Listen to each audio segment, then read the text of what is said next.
Good morning, ladies and gentlemen, and welcome along to day 2 of the TMS SOLIDWORKS 2022 launch event.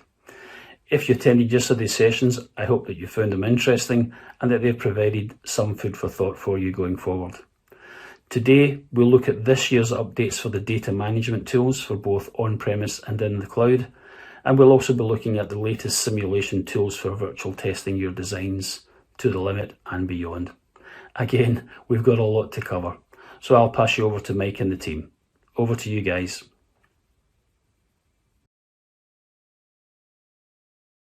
Thanks, Alex, and hello everyone. Welcome back to day 2 of our SOLIDWORKS 2022 and 3D Experience launch. We introduced a ton of new enhancements yesterday using the NEMO dataset, so I hope you're all ready for an action-packed couple of hours covering more content today. You'll have noticed that this year's and last year's What's New coverage contains a lot of references to the 3D Experience platform. SOLIDWORKS is becoming more and more integrated into the platform, making it easier for you to securely store your data in the Dassault Systems cloud. Already we have a whole range of apps designed to suit specific functions and allow collaboration between users sharing real-time data on any device. For more information on the 3D Experience platform, you can head over to our new website and browse through some of the great content on there. You may have also noticed recently that the SOLIDWORKS user forums have moved into the 3D Experience platform, giving you a much better search and discussion experience, and continuing with the transition to only one login for access to everything. Going forward, your 3D Experience passport should be all you need to log into any of the various SOLIDWORKS areas, like the customer portal and My SOLIDWORKS. If you by chance missed my announcement yesterday, we'll be sending out discount vouchers to all attendees today for booking on any of our courses over the next 12 months. Make sure you check your emails for the voucher at the end of this week, and if you don't see it, let us know.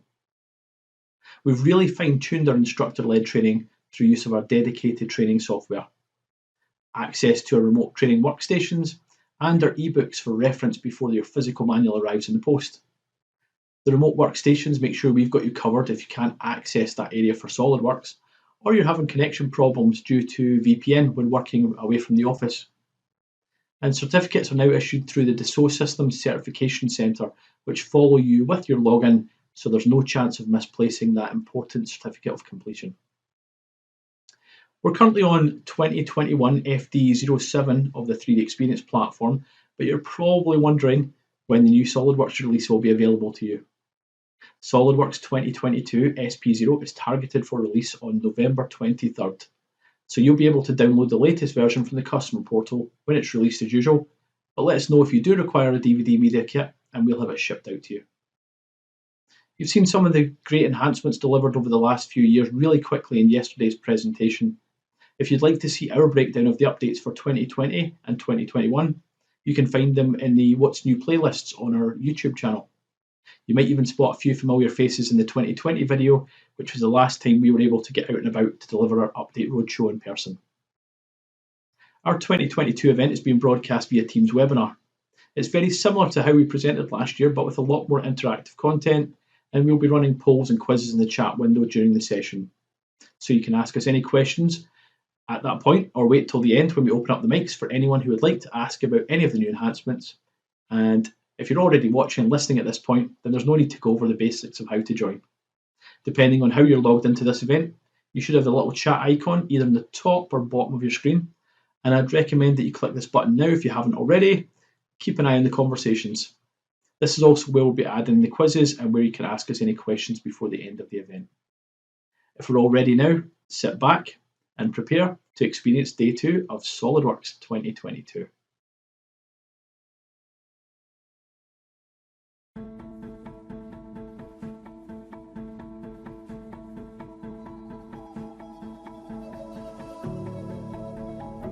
Hello SOLIDWORKS community.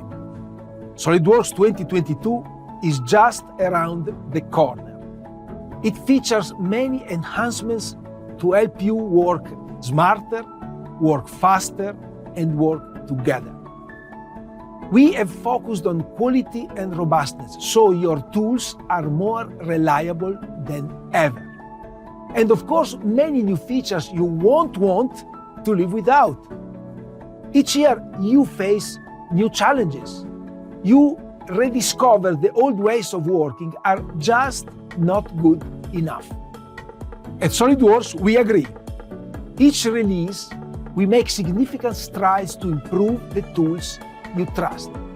We also are transforming our ecosystem with our 3D Experience Works portfolio. You take what you already know and love with SolidWorks and supercharge it with all of the System-based technology. So you work smarter, work faster, work together. This year we feature a long-time customer in the Netherlands, U-Boat Works. This fall, they are launching their Nemo submarine. It is one of the most sophisticated pieces of underwater tech available to consumers. It's an award-winning, revolutionary design and personalized for individual use. We are so proud to be part of their innovation, as well as your next great project. For now, sit back and take in everything new in SolidWorks 2022 and the 3D Experience Works. Okay guys, so we won't keep you waiting too long. We'll just have a quick preview of what we have for you today and then we'll get started. So first up, we'll finish off our dive into the enhancements for SOLIDWORks 2022. So Kieran's going to get us started there with the simulation, flow sim and plastics enhancements before Craig takes a look at what's new for PDM and manage. We'll then move on to the 3D Experience platform where I'll get us started with some cloud-based sculpting. Craig will continue with the data management side of things and Kieran will look at some simulation in the cloud. We'll then have a quick look at DraftSight with Mike and Kieran will show us the RX tool and how we can go through logging an enhancement request, and that will be us all wrapped up for this year. So we'll get started now and I'll hand you over to Kieran. So to start us off for today guys, we're going to have a little look at a number of simulation topics, starting off with core simulation itself. So let's see what enhancements we have within SOLIDWORks 2022 with regards to simulation. So the first enhancement that we have with SOLIDWORks 2022 is we now have a new connector type. We now have a linkage rod within there. Again, we'll have a look through an example of that just in a moment, but another enhancement that we have is that SOLIDWORks 2022 now defaults to the blended curvature based mesher. It's no longer the standard mesher. Finally, we also have increased performance when it comes to bonded contacts and virtual connectors. In actual fact, it's been reduced by up to 30%. And that's general across multiple studies. But let's take a look at that. So again, we're going to work with the Nemo submersible model. And with Simulation 2022, we've added these new enhancements to simplify the analysis setup, help improve performance, and of course, increase the accuracy of your simulations. Starting off with this internal frame of the Nemo personal submersible submarine. It contains a large number of contacts within there, or bonded contacts should I say. In SOLIDWORks 2022, that solves 27% faster than SOLIDWORks 2021. In general, across most models, it's been round about the 25% mark that we've seen this increase in performance. So a great little one to see within there. Now, going back to the Nemo, it leverages this specialised hand wheel in order to lock the hatch when it's diving. Now, for this hatch, it requires at least 500 newtons of contact force between those contact fingers. So what we're going to do is analyse this model to see exactly how this is performing. Now, we can simplify this model by taking out any unnecessary geometry as we usually would within a simulation. But of course, because it's symmetrical, we can also make use of cyclic symmetry at this point. So we're now only analysing a third of the model. From there, we could even simplify this further by taking out this linkage rod. Because in SOLIDWORks 2022, we now have this new virtual connector, which is a linkage rod. In order to set it up, we can select either cylindrical faces or vertices for its connection points. And we can even say whether it's going to be completely rigid, pivotal, or spherical at those connection points. In this case, we'll select some cylindrical faces and we'll say that those are spherically connected.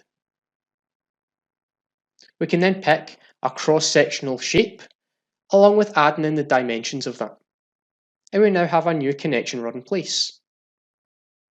Next up, in SOLIDWORKS 2022, it now defaults to the blended curvature-based mesher.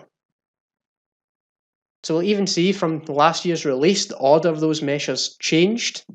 So blended curvature base was at the top. Well, it's now the default mesher within there. In actual fact, it's the most modern and up-to-date mesher. So it's a great one to use. But with that said, when adding in mesh controls, using blended curvature-based mesh, we can now apply mesh controls out with those global values, meaning we can now coarsen the mesh or refine the mesh in the specific areas that we need.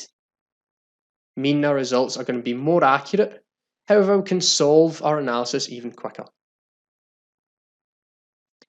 Next up, we're going to add in our torque for the hand wheel. Now, the 5th percentile of people can apply 16.5 Newton meters of torque to this size of hand wheel. So since we're working on a third of the model, we'll use a third of that load. Brilliant, that's now in place. Finally, after running the model, we can then start to analyse our results, starting off with our new linkage rod connectors, where we can look at our shear forces, axial forces, or even our bending moments.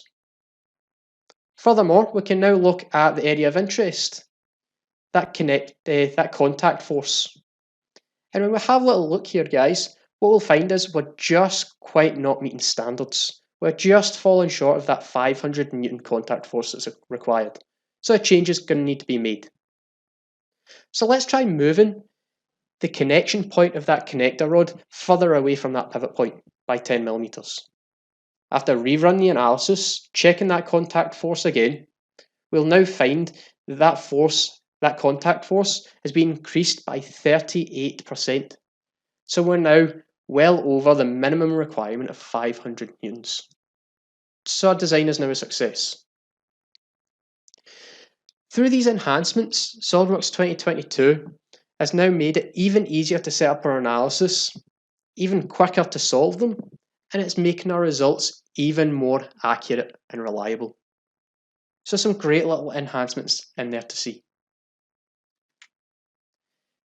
Now, with that said, there's another couple of enhancements that I want to mention here.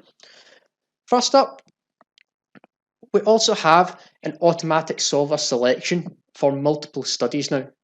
Previously, it was only specific studies that you could select an automatic selection. However, for frequency, buckling, and nonlinear, the automatic option is now also there. On top of that, for our beam shear factor calculation, it now considers both the beam's material and the section shape itself. So again, it's making that result even more accurate than it's ever been. Now, the last point that I want to mention, guys, is that linkage rod that we have. That linkage rod connector is something which is only available within Simulation Professional and Simulation Premium. So if that is something that you'd want to leverage, by all means, get in touch and we're happy to talk to you about it, guys. But it's always good to know that it's there should you need it. But with that said, that brings us to the end of the simulation section. So we'll now move on to flow simulation. Now, for flow simulation, a little bit unlucky here, guys. You're stuck with me again. So let's have a look to see the enhancements for flow simulation. So let's take a look at the first enhancement for flow simulation 2022.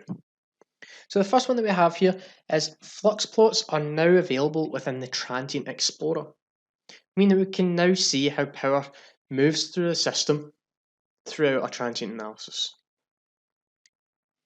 We also have a few additional plot types to choose from, whether we need to find the maximum over several different configurations, or we even want to look at the difference between those different setups as well. We also have some new additions to scene plots, where it's now able to retain the display settings that are used. We're also now able to create equation goals, even after the analysis has been solved. And finally, we've got a new results summary option within there as well. But let's take a look and see what that all looks like. So sticking with the NEMO submersible, and we're currently testing out a new high-powered LED lamp for this submersible. The new lamp can run at 3 different brightness levels, which gives the user more options for different underwater environments.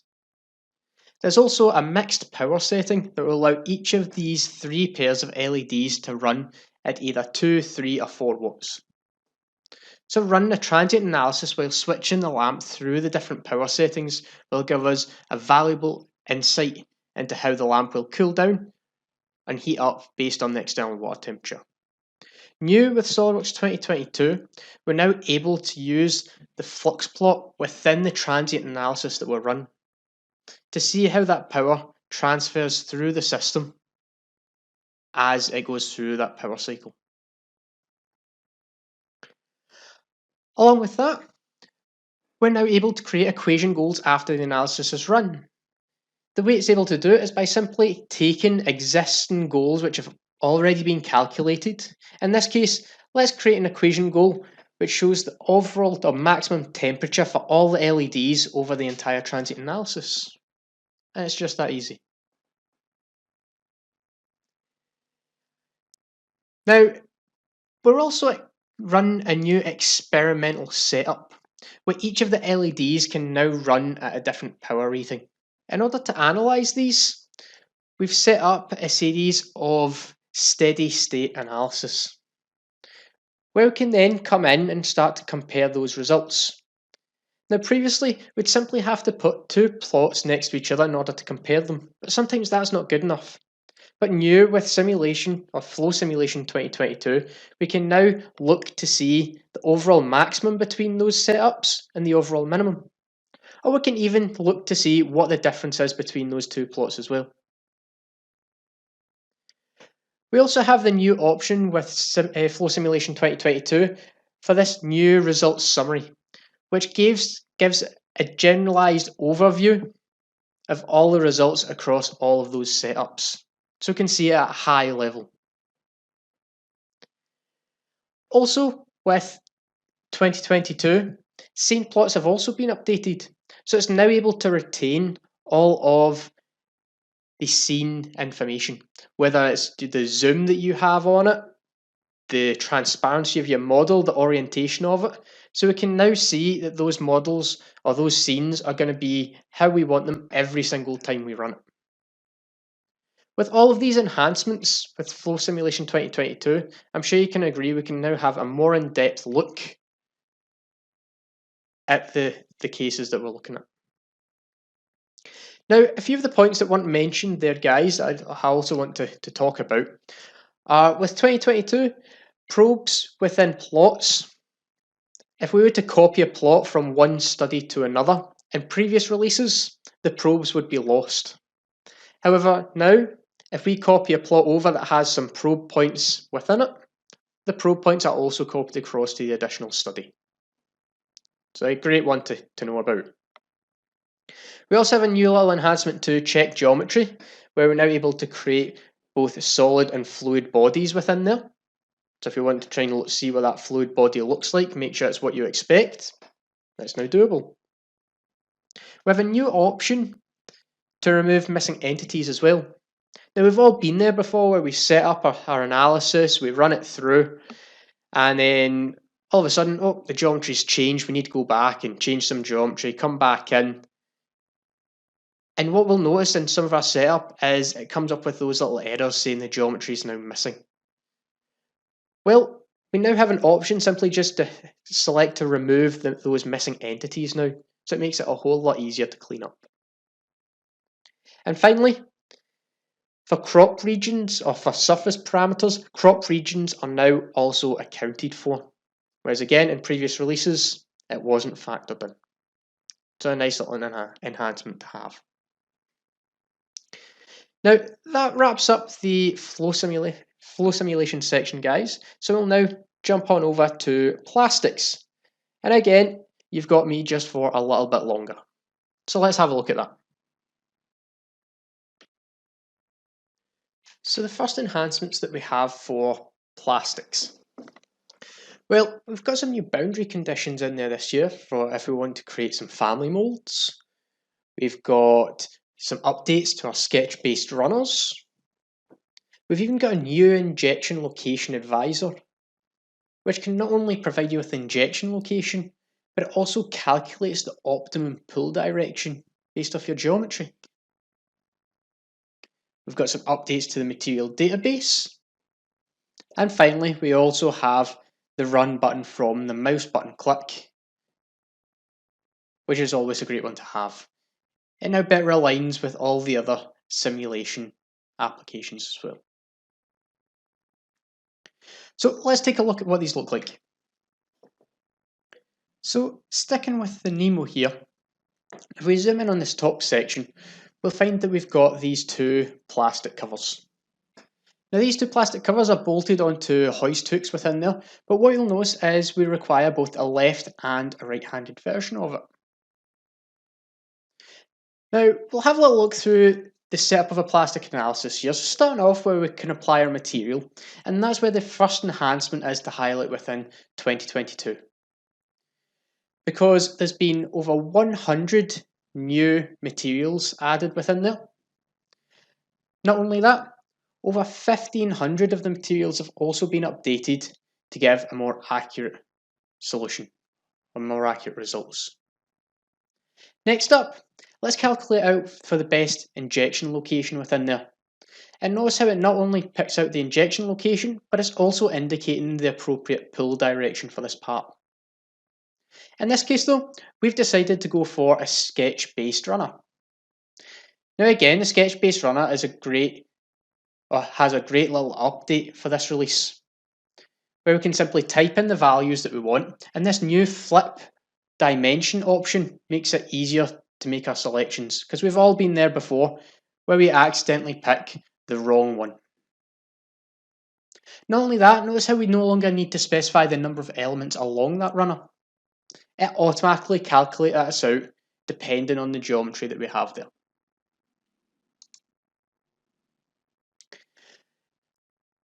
So that's great. We've got that set up for one side of that. But of course, we need a family mold. We need both sides, a left and a right-hand version. Well, in 2022, we now have the option for the symmetry boundary condition, where all I need to do is simply select a plane of symmetry.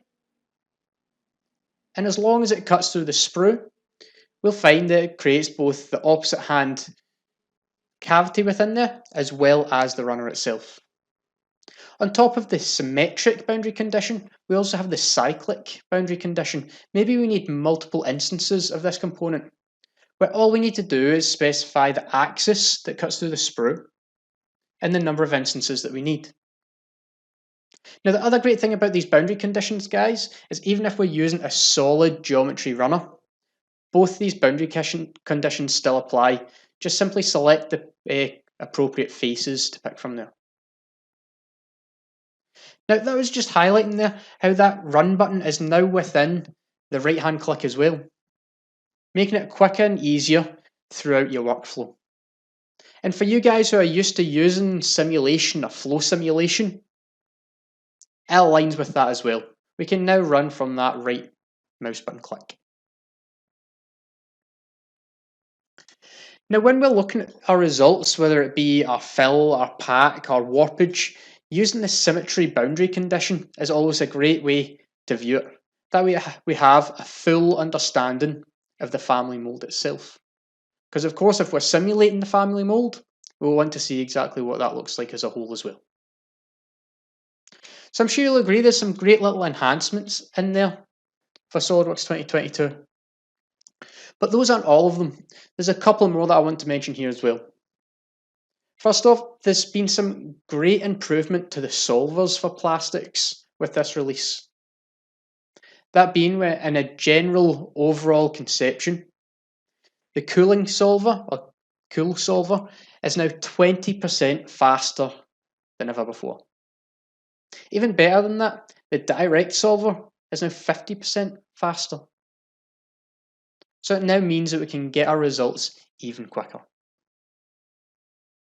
And the last one, now while we've had 4K support or high resolution support for core SolidWorks and a few of the other products over the past few releases, plastics just wasn't quite there yet.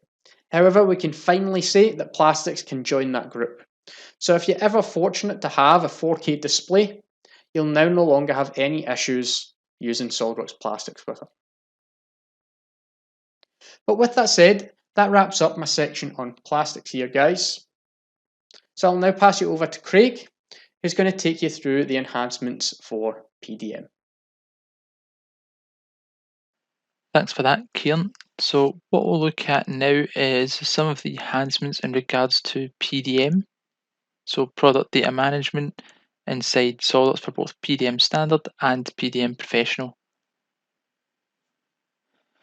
This year we've got quite a lot of enhancements actually in regards to the PDM side of things. So we've got some of them outlined here briefly, and then we'll look at some of these in a bit more detail with some examples as well. So we've got enhancements to the user presence cards. So particularly in regards to kind of using profile pictures a wee bit more in different places now, rather than just inside the admin tool where it was kind of previously. In regards to the preview tab inside PDM, we've got some enhancements there to include the full eDrawings user interface that would normally only be in the kind of eDrawing specific software. We've now got that inside the preview tab, so more features available there. For the Xolid 1 part, we've now got integration with PDM Professional, so there's no need to jump to a separate application or anything for that. We can also open the drawings for any of our parts using our PDM tree on the right hand side for the SolidWorks add-in.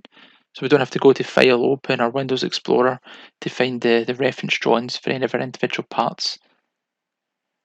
We've got enhancements to the user profiles, so particularly in regards to some of those profile pictures with the resolution size of images, but also some of the properties that are available. We can control them a bit more. There's enhancements to the Active Directory. So those are using the Windows Active Directory for things like creating users and logins. We've got enhancements there and better performance to log in a bit quicker. Along with some enhancements we mentioned yesterday to the detailing mode. Those also extend into the PDM software, both in regards to transitioning any drawings that are detailing mode, but also with the data card where we can actually have a little toggle that can show whether or not a drawing is in detail mode or not. For those of us with PDM Professional that use the PDM Web 2 client, we've got enhancements for both the neutral file types, so we can get previews of more files, and also improvements to the data card inside the Web 2 client, where we can actually have full control over the data card that's shown in the Web 2 client, rather than just the native one that we would in Windows Explorer that we did have previously. So we'll go through some examples now of those. SolidWorks PDM 2022 introduces powerful new capabilities to keep your designs on time and on budget, while keeping your design team organised and informed. With tight timelines, it's critical to know what your teammates are up to, and with PDM 2022, hovering your mouse over the new login profile picture provides quick access to editing the presence note, allowing you to update your activity for the day. Want to know what your teammates are up to? Simply hover your mouse over their username to find out as well. You may also have noticed there that it actually tells you how many files you or someone else has checked out. So it's an even quicker way of knowing if you're about to go on holiday, do I have any files still checked out in my name? And then if that's shown a little number, you can then obviously go to your PDM search, find all those files you've got checked out and check them into the vault before you go on holiday, just in case someone else needs to edit them while you're away. For 2022, transitioning from the bitmap preview to the eDrawings preview is now more discoverable with the help of a dedicated button. Integrating your models is now easier than ever with the eDrawings desktop UI fully embedded. This familiar interface allows access to commonly used commands like the measure tool with all of its options. It also provides full access to the component design tree, allowing you to cross-highlight between model geometry and the component list. Keeping design costs in check is a fine balance between designing from scratch and reusing part designs. For example, we might need an ultra-light deck plate for the new design. New for PDM 2022 is the ability to incorporate your licensed Exolid 1-part environment into PDM Professional. Exolid 1-part is a powerful search and discovery application, allows you to gain deep insight into your vaulted data. 1-part not only presents you with the results, but also highlights parts that share a 3D similarity. Selecting all three components allows us to compare them side by side in order to find out which part has the least amount of weight.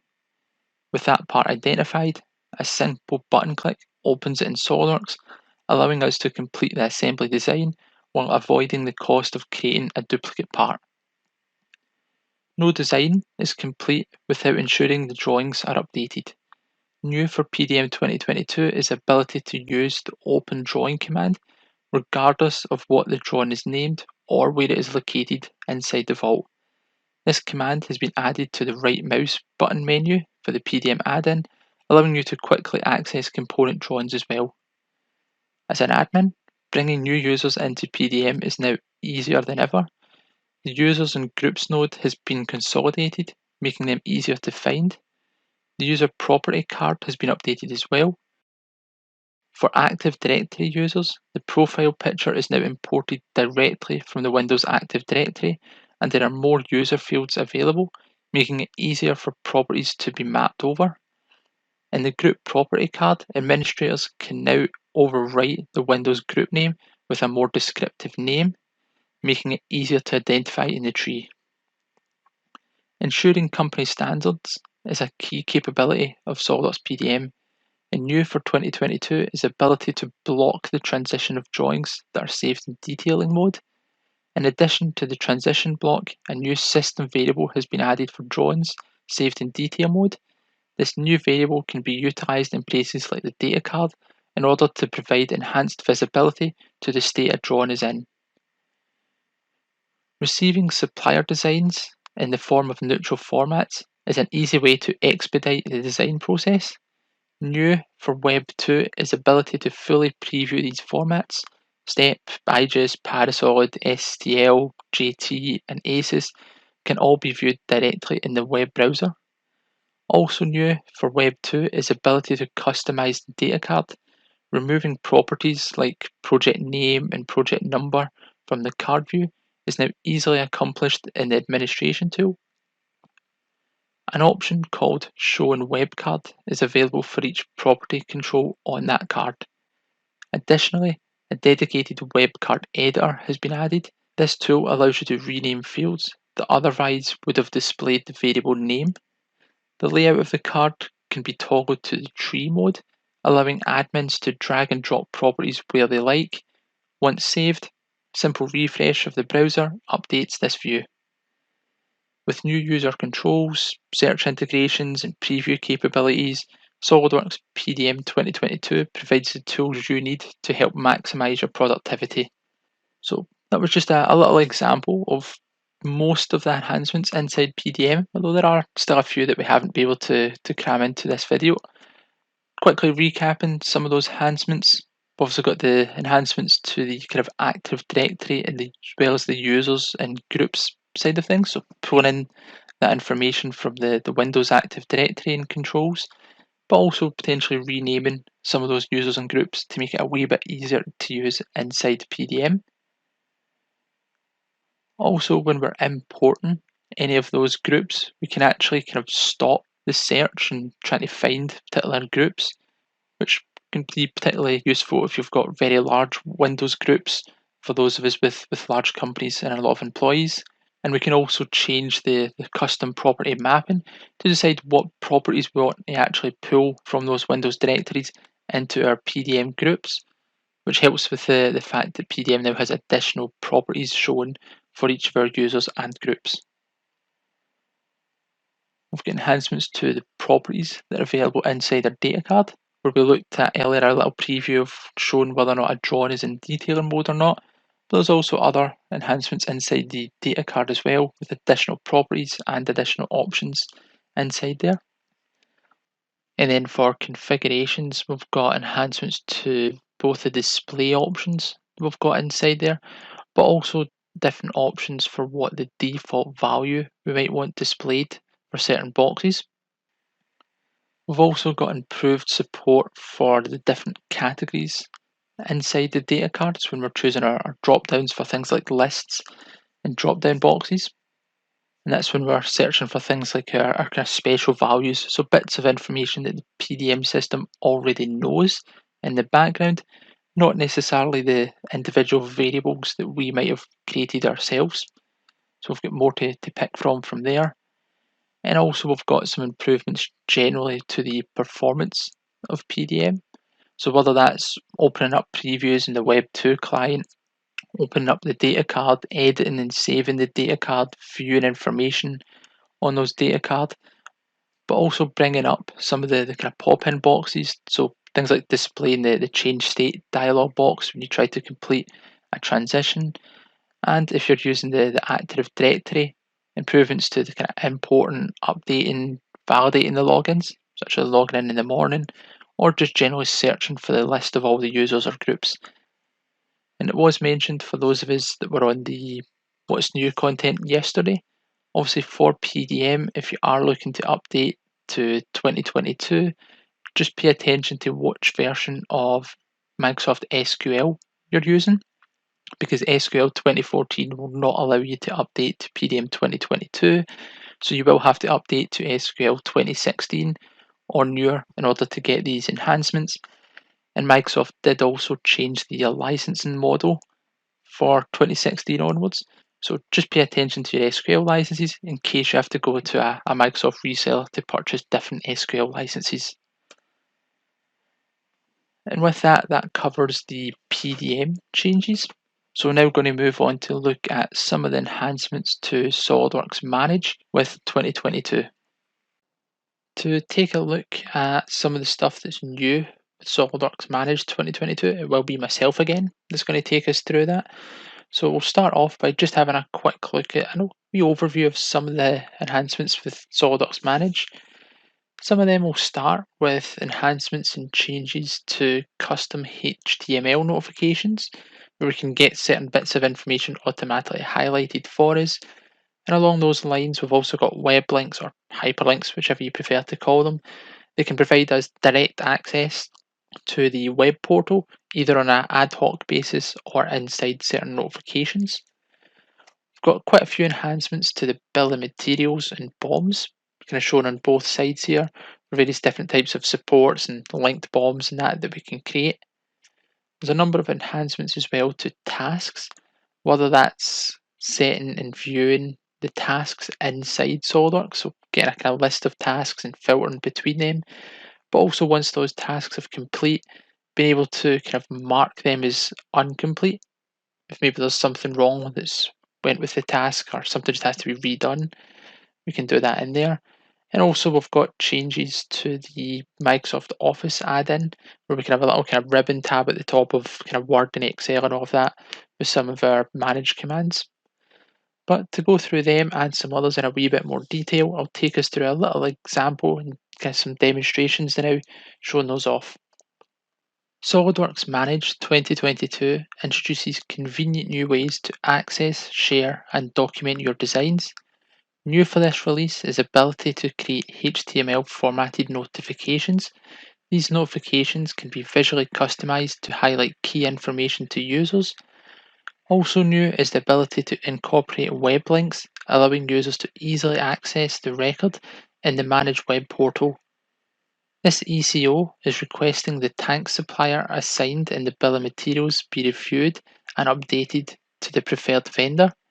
New for 2022 is the ability to create saved filters for the bill of materials. These filters can be user specific or saved for enterprise use. Collaboration with others can expedite problem resolution. New is ability to share the BOM by email or by link. Applied filters are honoured and reference columns can be selected for edit.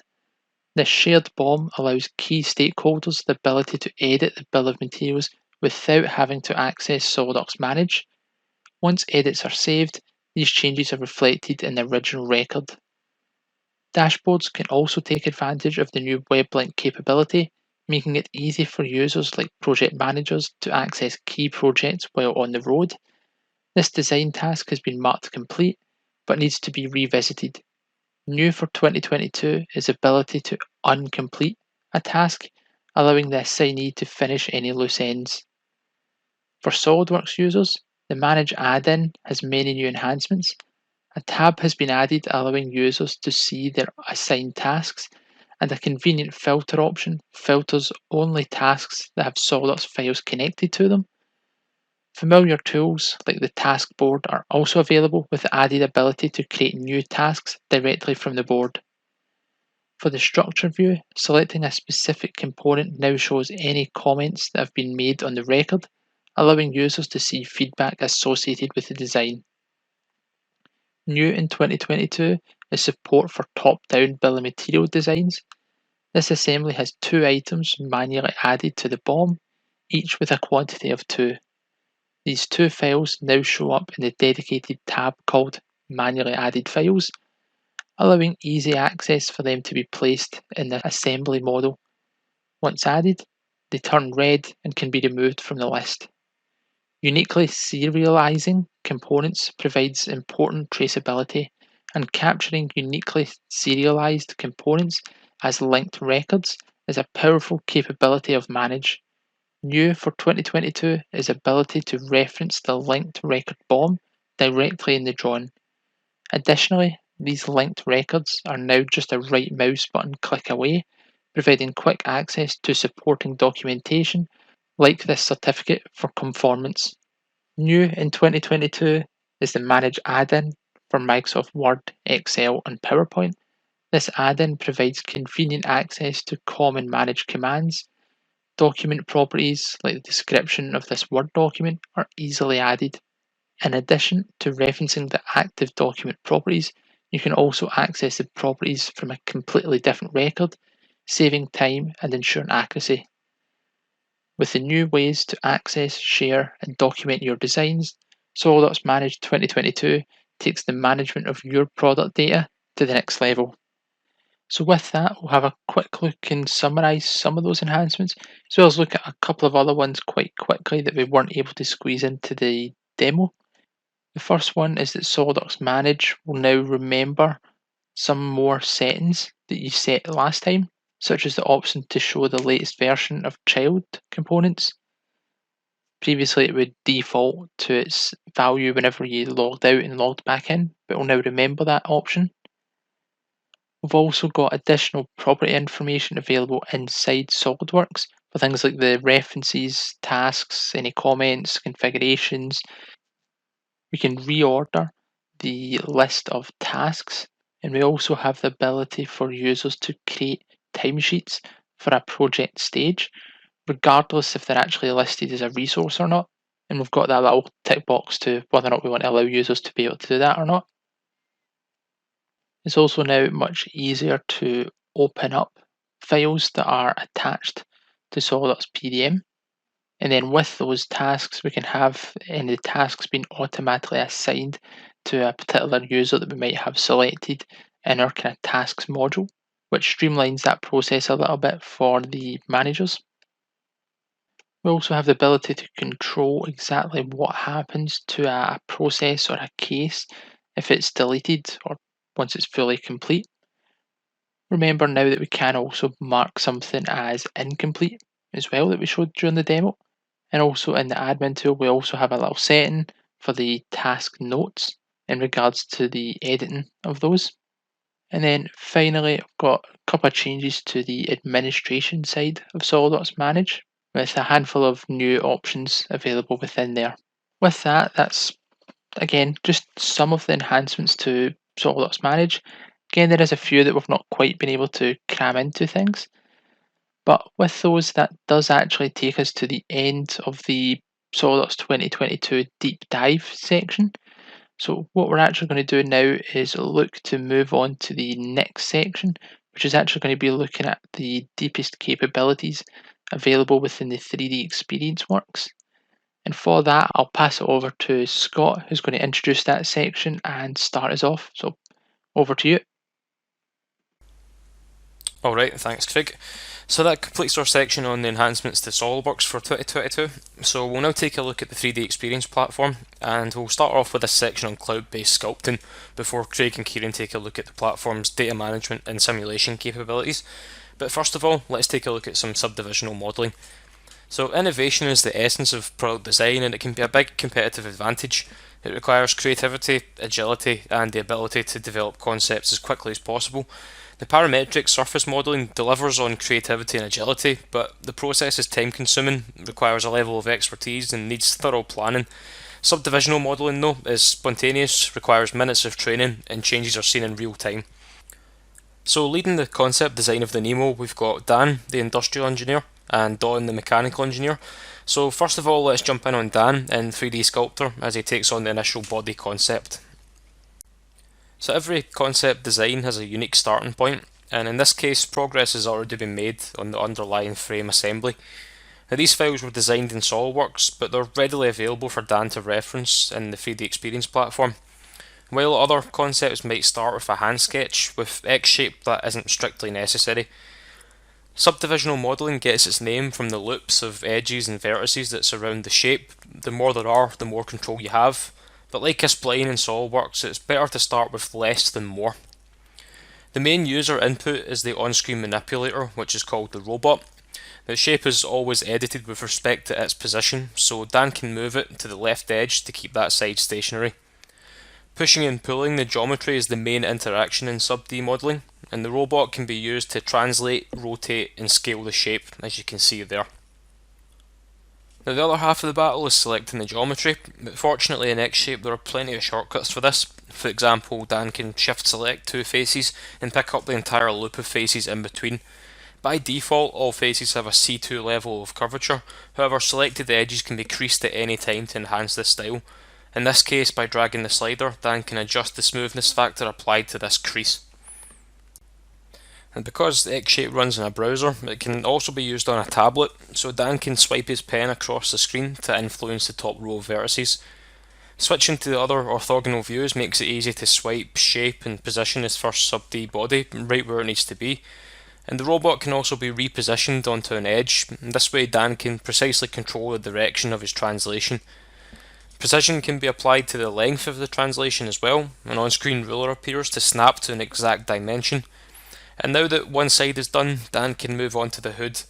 To add more material, it can create a virtual chunk of clay using the extrude command.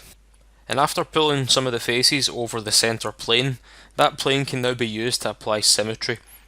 As long as the symmetry option is active, all modifications will be replicated from one side to the other. To ensure the hood of the Nemo is perfectly flat, Dan can align the entities to a single line. Moving its endpoints will translate and scale the entities while snapping them to a horizontal orientation. Now that the general shape has been roughed out, Dan can focus on a few finishing touches before sending this out for review. So he'll add two horizontal loops to the midsection to make way for the hole that will travel through it. But because loops are such a common command, they're easily accessible from the context toolbar, a feature that every SOLIDWORKS user can appreciate. And this vertical loop will provide a boundary for the hole in the back as well as the scoop on the bottom. To create the hole, the extrude tool can be accessed from the context toolbar as well, while two opposing faces are selected, and there you have it. In minutes, Dan has enough detail to share his concept with the rest of the team. So we've seen the sub-D modelling capabilities in X-Shape and how quickly you can create a concept in 3D, but what about SOLIDWORKS? What happens when the reference frame assembly is modified in there? Well, now we'll see how Don continues to make progress with the SOLIDWORKS desktop connected to the 3D Experience platform. So all of the Nemo design data is stored in the cloud and is accessible in SOLIDWORKS via the task pane, where Dan can also reserve the files he plans to modify. He can search through their entire database to find the components he's looking for, and then he can simply drag and drop what he needs into his assembly. After adding the propulsion and hatch assemblies, he's ready to save his changes, and now these modifications are securely stored to the cloud and can be accessed by anyone with the correct permissions. He can perform another search for the body design to check how Dan is getting on, and even though it was designed in X shape, Don can drag it right into his SOLIDWORKS assembly and do a quick check on how his changes might influence Dan's design. So now that he's been able to see the two designs side by side, Don can activate a preview in 3D Play and add some notes to indicate some changes that are required due to the newly added components. Then he can post them directly to their private design team community for Dan to see. Now, even though Dan still has some work to do, it's not too soon for Don to add some SOLIDWORKS features to the body. X-shaped geometry comes in as a solid ready for extrudes, shells, ribs and any other features necessary to prepare the product for manufacturing. So we've seen how the 3D Experience platform allows for creativity in X-shape and collaboration with SOLIDWORKS, but designing in X-shape can go far beyond the concept stage.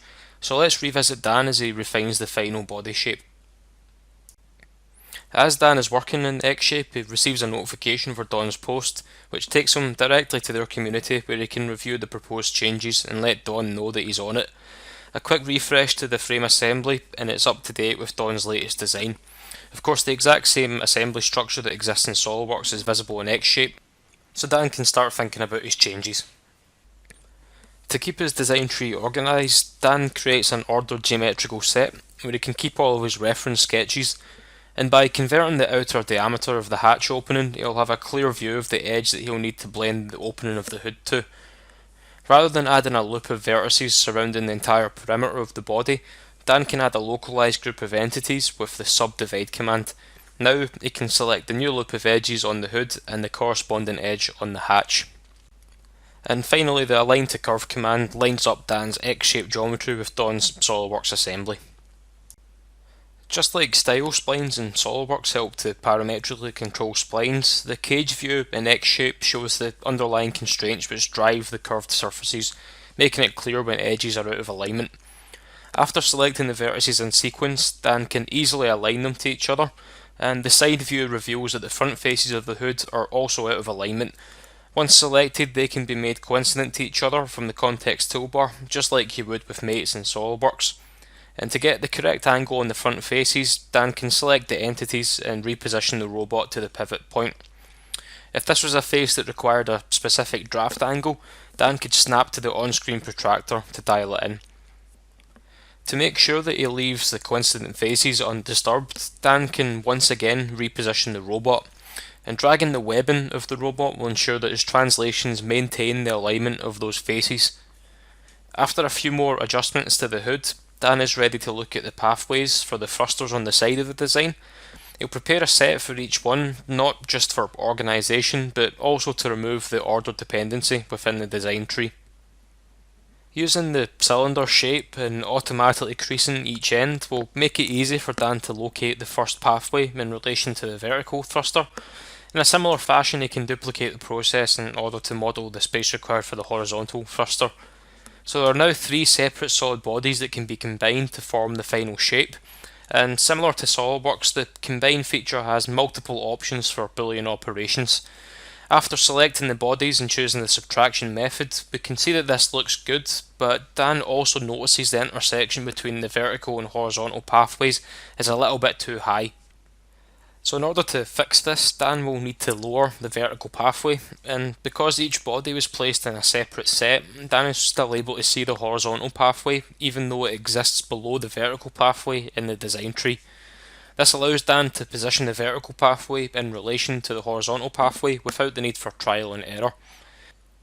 So after a quick look to check on the design, it appears that Dan's job is complete.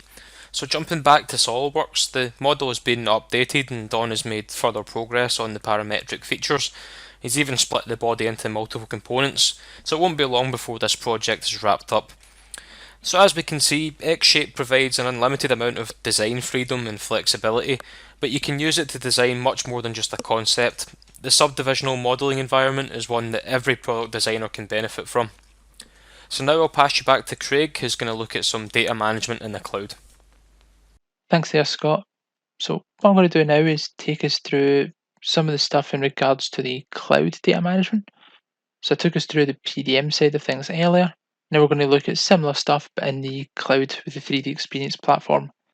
Whether you work in large organizations or just a small team, no doubt you're concerned with storing, managing and collaborating on your design data. And it's tricky because SolidWorks parts, assemblies and drawings and other supporting documents are all linked together. Consumer cloud storage apps don't know exactly how to handle that. Maybe the investment in SolidWorks PDM and manage isn't right for you. And then there is another way. When you connect SolidWorks to the 3D Experience platform, cloud data management is just a few clicks away. We've got Eric the designer and Debbie the designer are part of our team working on the Nemo submersible. They're on a tight deadline and have to finish up the hatch design as quick as they can. Eric puts the finishing touches on the latch mount by inserting fasteners from SolidWorks Toolbox, a quick check on the assembly drawing, and everything is up to date and ready to save to the cloud. First, he logs into the 3D Experience platform. It's his team's secure connection to the cloud right from the task pane. He sees the status of his work. These indicators show which components need to be saved. As for the hardware and other standard parts, SolidWorks is configured to automatically catalogue and release these items so all users can access shared libraries online. The save dialog shows exactly which items require an update. You can also assign any item to a bookmark, such as a related drawings file.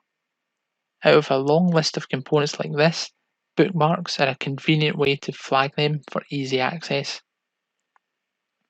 Only the new and changed items need to be uploaded to the cloud. This makes efficient use of network bandwidth, but still ensures everything is up to date. As a leader of the team, Eric is about to release his own designs. Easy to use lifecycle operations like this helps the team avoid accidental overrides. Switching over to his bookmarks tab, he sets the related part and assembly drawings to be released. It's just 2 drawings for now. But as detail work continues, the bookmark will keep everything organised for quick access. That includes any other supporting documents like this PDF instruction sheet and the related SolidWorks Composer file. Most document types can be previewed interactively within the SolidWorks task pane. No need to launch external viewing apps. Eric has a backlog of finished designs that also need uploaded to the cloud. You can automate this with a batch save. He just selects his local design folders and assigns them to the appropriate cloud space, and then SolidWorks takes care of the rest. As the Nemo subassembly evolves, the team must respond to change orders quickly. Debbie logs in to her session and sees a message from Eric requesting a change. A quick keyword search shows several results, and this one looks right. Debbie uses the 3D annotation tool to quickly sketch out a couple of ideas. From here, she opens up the part in SolidWorks, and the latest version is automatically retrieved from the cloud. Before she makes any changes, it's best to do a where used search. The hand wheel is used in one other subassembly below the master hatch assembly. She can open that right into our modelling session and get to work. This version of the subassembly is released, so in order to make changes, Debbie needs to create a revision of the assembly and the hand wheel. The status indicators immediately show the current assembly structure is out of date, so she replaces it with the new revisions and sets them to be reserved. This gives her right access to the items she needs to modify without locking other users out of the rest of the assembly.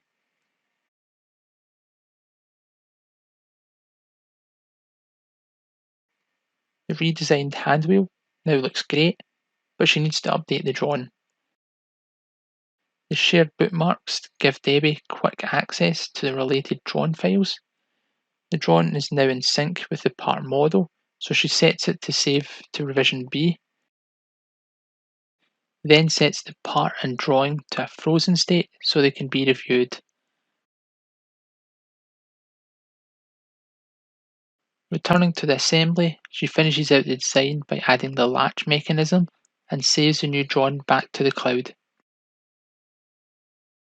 In order to meet their tight deadlines, the Nemo team often needs to work on the same design files at the same time. Eric is working on a new revision of the master hatch assembly. These icons let him know Debbie has the handwheel assembly reserved and is currently making changes. He can still reserve the top level assembly without affecting Debbie's work on the sub-assembly. This modular approach to access control allows users to design concurrently without accidentally saving over other users' progress. A short time later, Eric sees that Debbie has finished up. He just needs to reload the latest version of the subassembly from the server. Taking a look at the handwheel design, he likes her redesign and moves it to released. Back in the assembly, Eric attaches the connecting rod mechanisms, then returns to his bookmarks to update the drawing.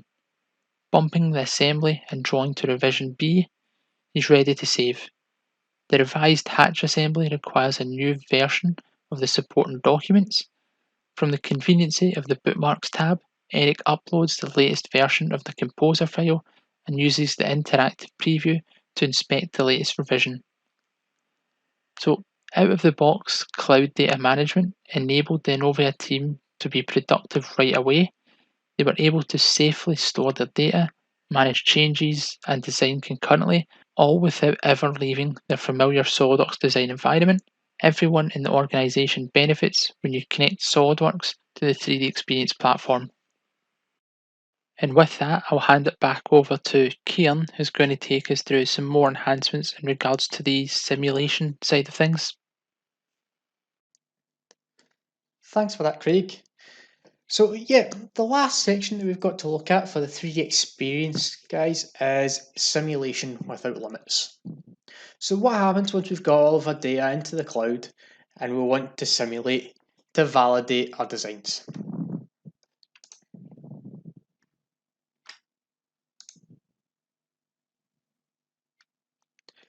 Now, when it comes to testing your products, whether you do it virtually or in the real world, naturally you explore numerous design options, evaluating how long they'll last, and finding out when and where they're most likely to fail.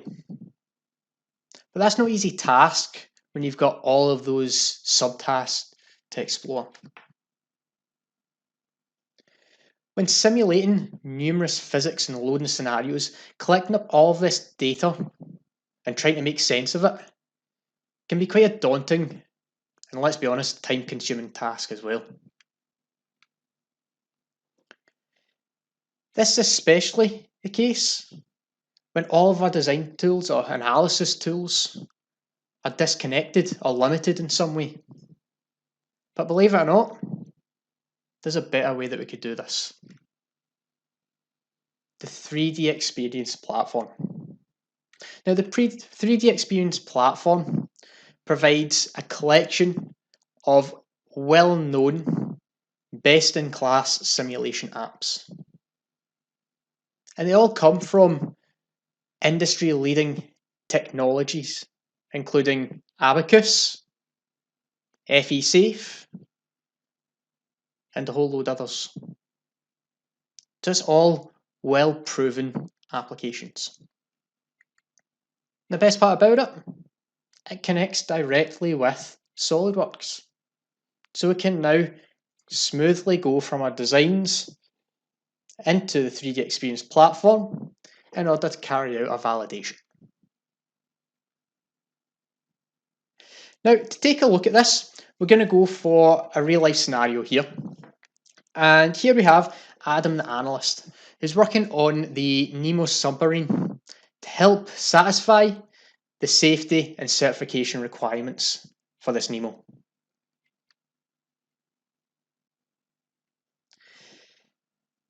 Now, when it comes to the battery compartment and the skid, he's got a few tasks that he still needs to carry out. So the three sections that we're going to cover here are we're going to explore some design variables within there. We're going to see, is there a way that we could optimize this design? Can we make any parts thinner? It's going to reduce the mass of that. And effectively, most importantly, it's going to make it cheaper. We're also going to look at evaluating the durability of the components. Of course, the Nemo isn't just a one-time product. We want to use it to dive time and time again. So it's going to go through a number of loading cycles. And finally, what happens if we ever get to that worst case scenario? What happens if that Nemo goes deeper than what it's supposed to? What's going to happen to it? Where's it going to fail? All things that you need to keep in mind, and even when it comes to your own designs, I'm sure you can relate this across.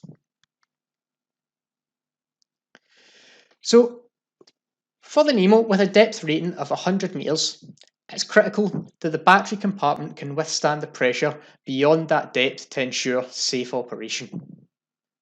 At the same time, weight and cost must be reduced wherever possible.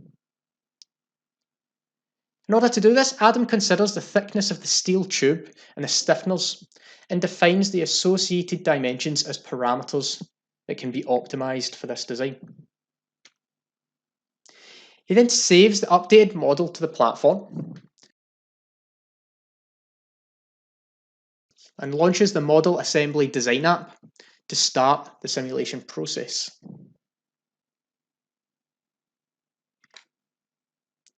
First off, a mesh is created. Now, the automated FEM, or finite element mesh, recognizes the thin components of the model and creates mid-surface and associated shell mesh bodies, all within a single command. It's that easy. Next, Adam creates the structural scenario that defines the loads and boundary conditions in order to simulate the maximum design depth rating.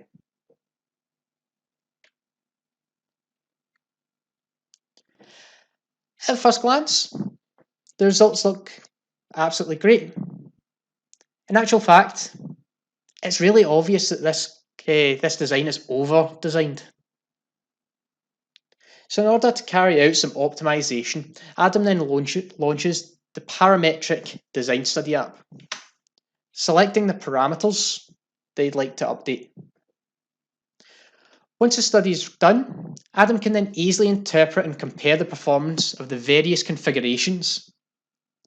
And best of all, the best design is even highlighted for him.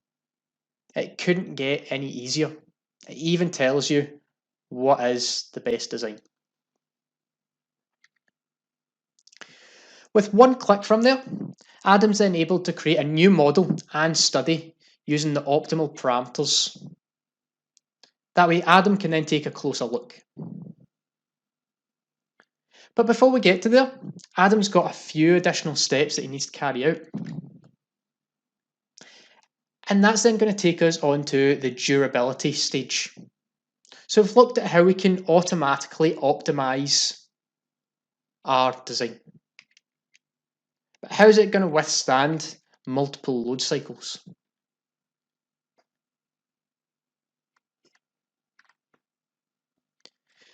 Now, the pressure load in the battery compartment happens multiple times throughout the life of the Nemo.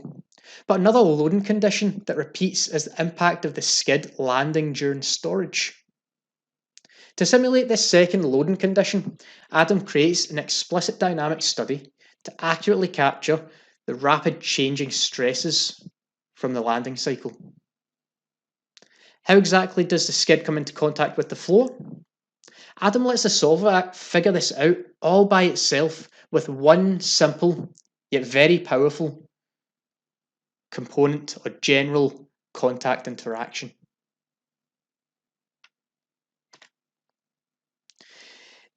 To greatly decrease the solver time, Adam then chooses to run the simulation on the cloud, leveraging the high-performance computational power. In actual fact, Adam can then choose the number of cores that he wants to run this in, which will help speed up the results coming back to him. And what's even better, maybe it is one of those simulations that takes a little while to run. Adam can even shut his machine down while that simulation runs and come back to it in the morning. Now, once it's ran, we can then see that the stress values are within an expected range. But how many times can the Nemo withstand both this and the pressure load? To reveal the answer, Adam sets up a durability study. He defines a fatigue loading that captures both events. For the explicit dynamic results, he includes all increments to account for the fluctuations in the response. Adam also includes both stress and strain in the calculation to improve accuracy and to solve for both high and low cycle fatigue. Now, both sequences in the loading history,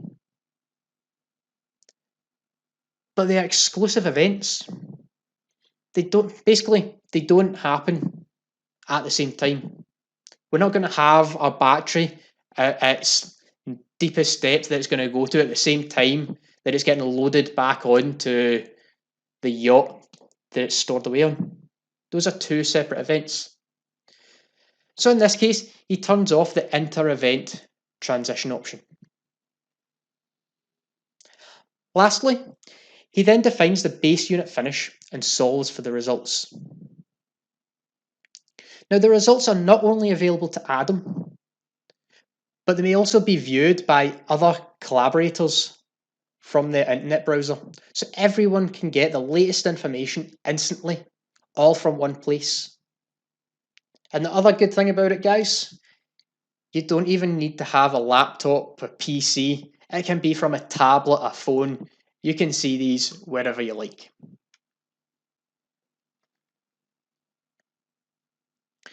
So now that Adam's ran the durability analysis, we're quite happy that it's now suitable for the loading cycles.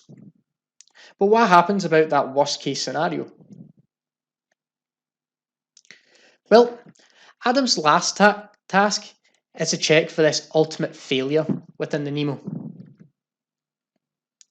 So leveraging the same study set up from the first scenario, Adam defines a Ricks buckling step, which goes further than the typical eigenvalue buckling analysis and is well suited for an unstable, non-linear collapse of a structure. And it doesn't require setting up a more complex dynamic analysis.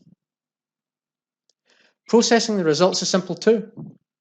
Adam plots the load factor and visualizes which area of the component will fail first. Nice and easy from the graphics and the plot feedback. These and all other results can be shared and reviewed by other stakeholders in 3D without the need to import and export, or without the need to export or email, should I say. Everything is all contained within one place, the 3D Experience platform. And we can even set up dashboards like you see on screen to view multiple results all at once. It's all right in front of you. Like I said, guys, it couldn't get any easier. So by using the 3D Experience platform to explore numerous design options, evaluating durability and understanding critical loading events, Adam and his team were able to make informed, timely decisions to help fulfill the safety and certification requirements. Now, that does bring us to the end of the simulation without limits section, guys. But just to stress again, this is a real powerful piece of software. And again, it makes use of the cloud in order to get things even faster than you've ever simulated them before. And for anyone that doesn't use simulation at the moment, try thinking to yourself, are we over-designing our products? Could we make a more optimal design? Simulation is going to give you those answers. But with that said, we'll now move on to our next little section.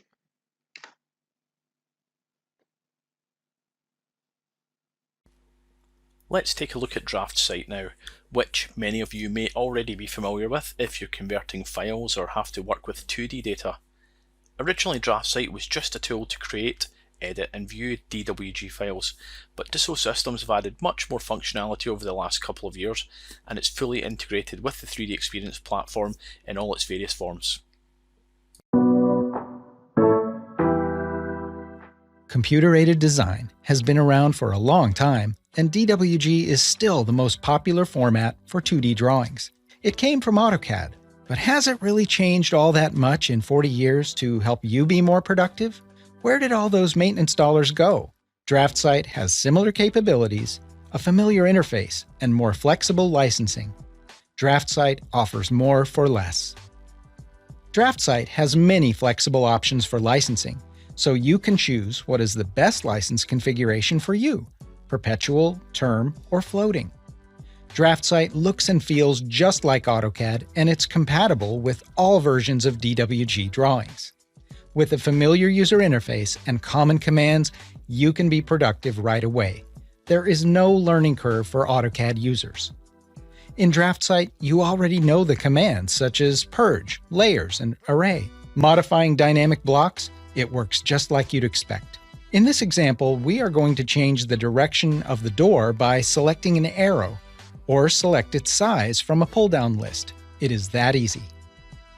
For clients who want cloud storage and data management, we offer DraftSight connected to the 3D Experience platform.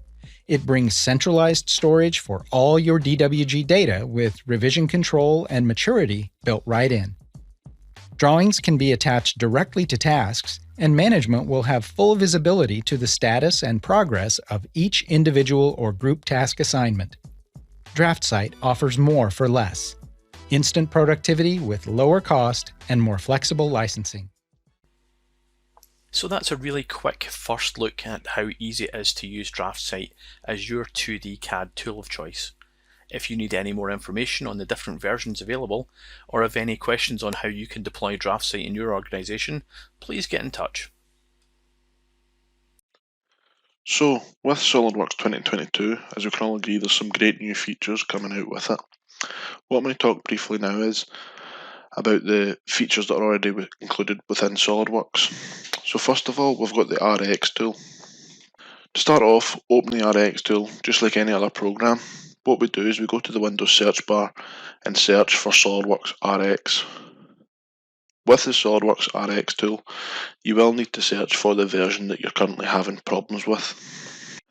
Once you've opened the SOLIDWORKS RX tool, we have all the different tabs included on the first home page of the SOLIDWORKS RX tool. Below these tabs are also two tools that can also be used for testing purposes. The Launch SOLIDWORKS in Software OpenGL mode opens SOLIDWORKS while bypassing graphics card, drivers and processors. And we also have the option to open SOLIDWORKS while bypassing custom settings as well for this session. Speaking about the tabs, the first tab we have is the Diagnostics tab. This Diagnostics tab shows the status of tests that are ran in the background of the SOLIDWORKS RX tool. These can include multiple different tests, such as checking the graphics card and displaying graphics, and also showing the user the amount of RAM available. In the example currently shown on screen, we can see all the diagnostics tests that have been passed, clearly shown using the ticks. The Diagnostics tab would also show any potential issues, such as not using an up-to-date driver. The System Maintenance tab allows an easy and simple way to maintain and clean backup and temporary directories. Cleaning these directories out regularly can help maintain performance within SOLIDWORKS. On this tab, we can also run the check disk command in order to scan through the hard drive and fix any issues. The Problem Capture tab is used for troubleshooting any issues that you're currently having with SOLIDWORKS. This generates a bunch of information and packs it together in a zip file that can be sent on to support. This tab will automatically begin to generate these troubleshooting files as soon as it's opened. The Reliability tab shows information of SOLIDWORKS sessions that have been terminated within the last 60 days. It displays terminations with the following system. The blue dots on the table are just normal terminations. The orange dots are terminated by the user, and the red dots are unexpected terminations. Next we have the Benchmark tab. This tab allows users to assess and compare their hardware capability to run SOLIDWORKS. Important things to note before running a benchmark test is that the computer must be rebooted before running the test. Tests can also take up to 50 minutes depending on what sort of machine capabilities you have, and other applications can't be run during the period of the test. Next, I'm going to go back to the Problem Capture tab and talk a bit about how to create an RX file. Like I mentioned before, when you click on the Problem Capture tab, the RX tool will automatically start to gather files and logs required to help troubleshoot your problems. It is crucial that you don't interrupt this at this stage. The next step in creating an RX is to record a video that can be added to the zip file and all the other information that's already been recorded. It is recommended that you restart the session and repeat the workflow that led to your issue. Step 3 in creating an RX is to add all the files and package these together. This will include the files that you've been working on and when the issue occurred. The last step in creating an RX is adding any extra details. It is recommended that you select Continue to Step 3 option after packaging the files. Here you can add as much detail of the workflow as possible. We as support engineers will either need this or a video in order to understand the issue, though it is recommended that you try and give both if possible. Once you click OK, the RX package will be saved. This resultant zip folder can then be sent to us at TMS for analysis.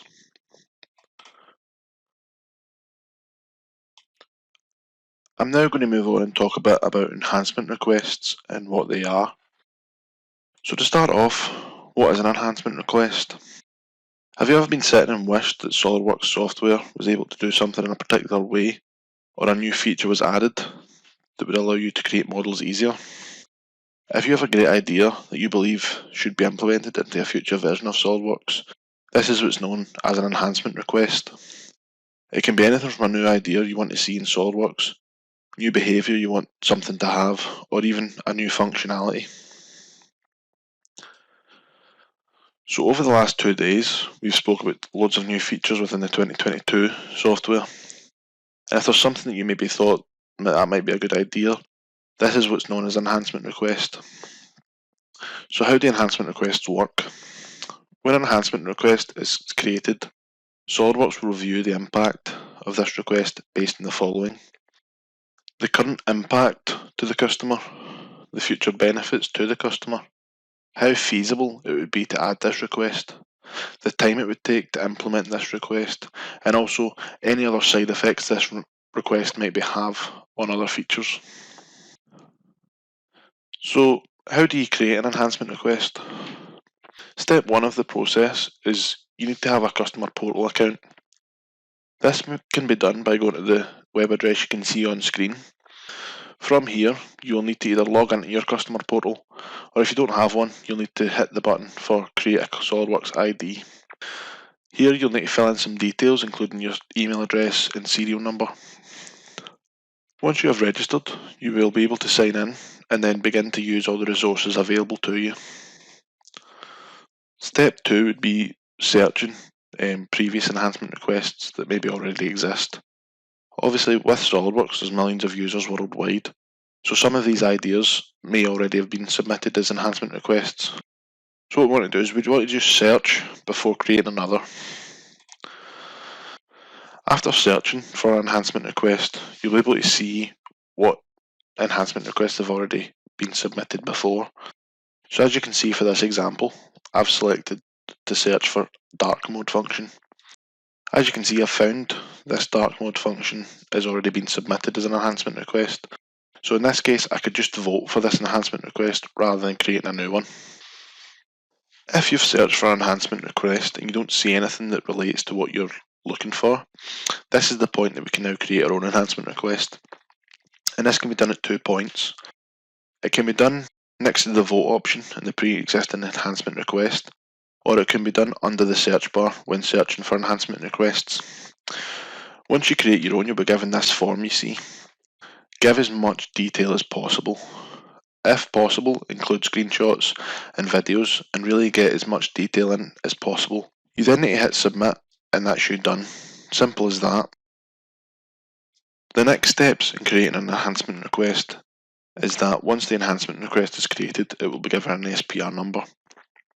You may want to check up on your enhancement request, and you can do this using the My ERs in your customer portal. You can also search the SPR number in the knowledge base, also found in the customer portal. When the enhancement request is implemented, once it's been created or voted for, your email will automatically be attached to that SPR number. When it's implemented, you will receive an email from SOLIDWORKS informing you that there's been an update on your request. So what we recommend is that you create and upvote enhancement requests if you have any ideas. This way, it makes life easier and quicker for you regarding SOLIDWORKS. And you never know, you could make a difference in the 2023 release. If you have any problems in creating the enhancement requests, we can also assist in this process. So that just about wraps things up. So if we take a quick look back over what we've covered today, we started off by wrapping up this segment on the enhancements to SOLIDWORKS, with Kieran going over some really nice enhancements to simulation, flow sim and plastics, before Craig finished off that section with the improvements in data management. We then began the section on the capabilities of the 3D Experience platform, starting off with myself taking a look at some cloud-based sculpting where we saw some subdivisional modelling, and then Craig and Kieran returned to the world of data management and simulation, only this time in the cloud. We then had a quick look at DraftSight with Mike, and Kieran gave us an overview of the RX tool and explained how you can log an enhancement request, so now you know how to ask for your own enhancements in case you were hoping to see something that hasn't came up over the course of the event. So with that, we'll say thanks to you guys for attending, and if you have anything you'd like to ask, then now's the perfect time. Thanks.